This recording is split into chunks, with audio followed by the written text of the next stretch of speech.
After the Second World War, a new tool became available to commanders on the battlefield: the helicopter.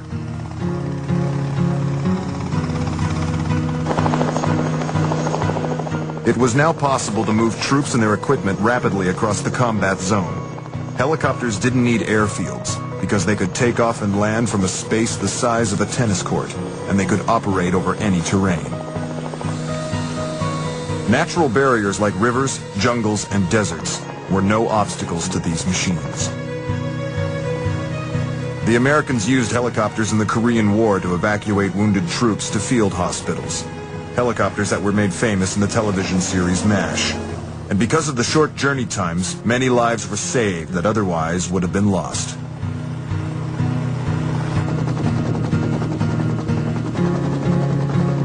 But it was during the Vietnam War that the helicopter really made its mark. Instead of marching to the battlefront, troops were flown in along with their equipment and ammunition.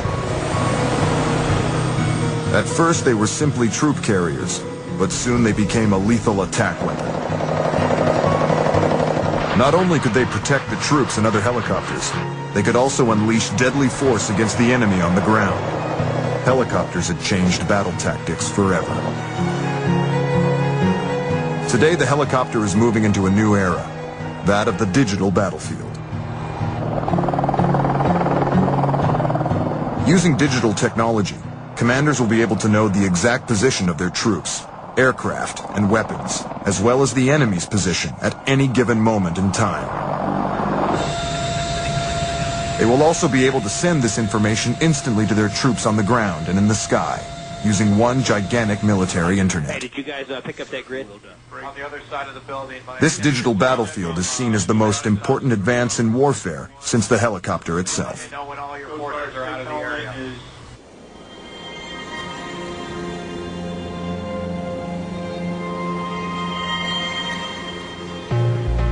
Leading the charge into the digital age is the deadliest helicopter ever built, the Apache longbow.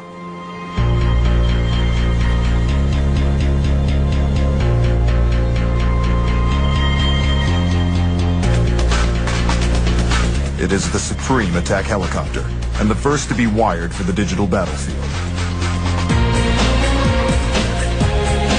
Using sophisticated radar, it can detect and attack multiple targets using its 30mm cannon, rockets, and precision-guided Hellfire missiles.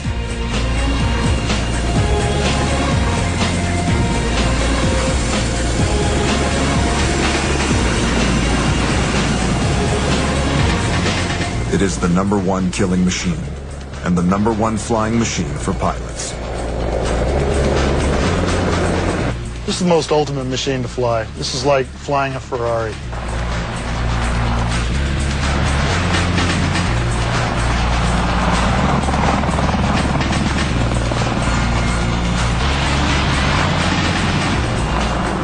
The Apache aircraft was designed to be a heavy attack platform for the Army, so it provides not only a heavy attack type of capability, but it provides close air support as well as armed escort for other aircraft.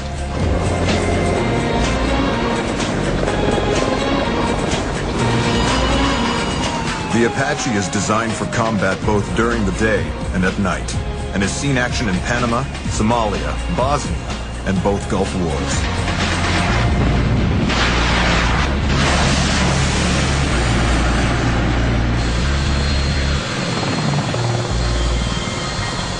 Its lethal record in combat is matched by its name. Army aircraft are typically named after Indian tribes within the United States, and the Apache aircraft was named after the Apache tribe, which were fierce warriors during the early times of the United States. So it just was fitting to name this aircraft after the Apache tribe because we were looking to make a very fierce fighting weapons platform. One reason the Apache longbow is so effective as an attack helicopter is that different detection and information processing technologies have been integrated into a single aircraft.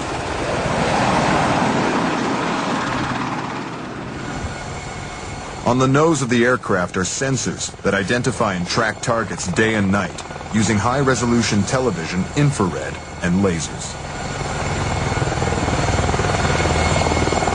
The information from the sensors is displayed in the pilot's eyepiece on the helmet, which is linked to the gun. So wherever the pilot looks, the gun points as well. On top of the Apache is the longbow radar pod, which is used to locate and track targets using a technique called unmasking. The helicopter hides behind cover, then appears above the tree line to allow the radar to detect the enemy before dropping out of sight again. What Longbow does on the Apache aircraft is it's that fire control radar. It's that ability to, in a matter of seconds, to detect, classify, and prioritize targets, and then download that data to be displayed in front of the pilot, as well as downloading that information into the RF missile.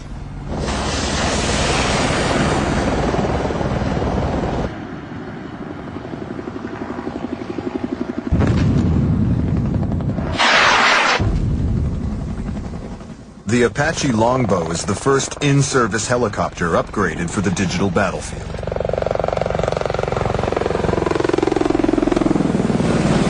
Missions are planned on computers and then transferred into the aircraft.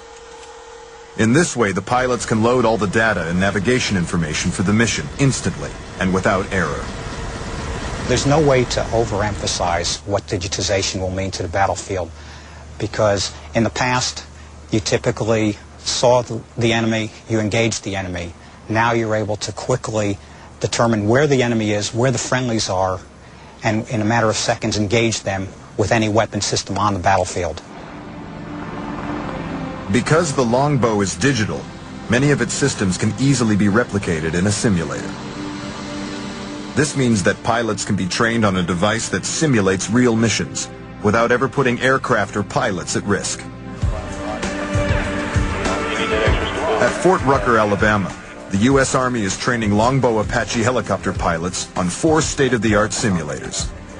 A bit like giant video games, they digitally replicate the exact flight profile and handling of the helicopter.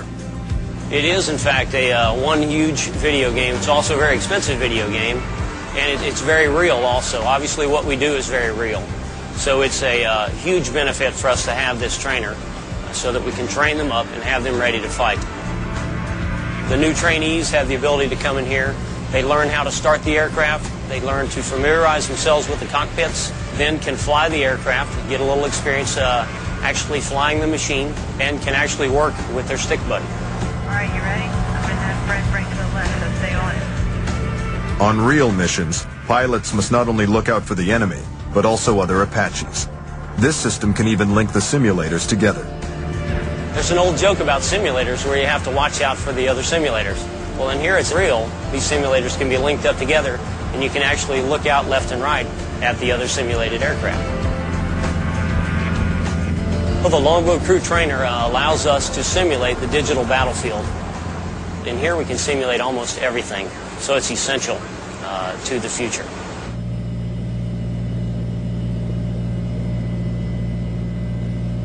The simulator can recreate most battlefield scenarios. But when pilots are out on real missions, it's real bullets being fired at them.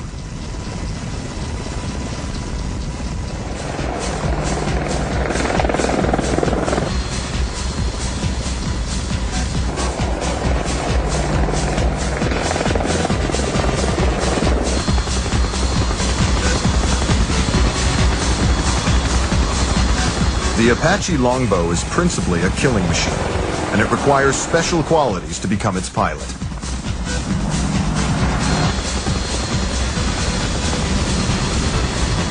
But the aggressive nature of an attack pilot. The attack pilot is always out there looking for a fight, and he's willing to get into the scrap, and he's willing to put his neck on the line in order to protect the soldiers on the ground.